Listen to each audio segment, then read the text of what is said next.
ఒక గోవు సృష్టిలో అంత గొప్ప ప్రాణి. గోవు ఎందుకు వచ్చిందంటే అధికార భేదము ఆశ్రమ భేదము లేకుండా పరబ్రహ్మాన్ని చేతితో ముట్టుకుని స్పృశించి సేవించడానికి వీలుగా బ్రహ్మగారి సృష్టిలోంచి రాని ప్రాణి గోవు. అది చతుర్ముఖ బ్రహ్మగారి సృష్టిలోది కాదు. ఒకప్పుడు దేవతలు యజ్ఞం చేస్తే యజ్ఞకుండంలోంచి ఆవిర్భవించింది. ఓ యజ్ఞంలో హవిస్సు ఇవ్వాలి అంటే అధికారం చూస్తారు, కానీ గోవుని సేవించాలి అంటే అధికార భేదం ఉండదు.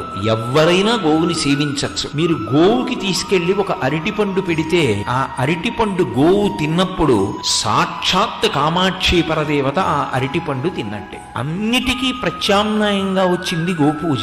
ఎవరైనా చెయ్యొచ్చు, ఎవరైనా ముట్టుకోవచ్చు, ఎవరైనా అరటిపండు పెట్టచ్చు. మంత్రం లేకపోయినా కూడా మీరు దానికి కాస్త పృష్ఠభాగంలో పసుపు రాసి బొట్టు పెడితే అది లక్ష్మీదేవి పాదాలకి రాసిన పసుపు పెట్టిన పారాణే అవుతుంది.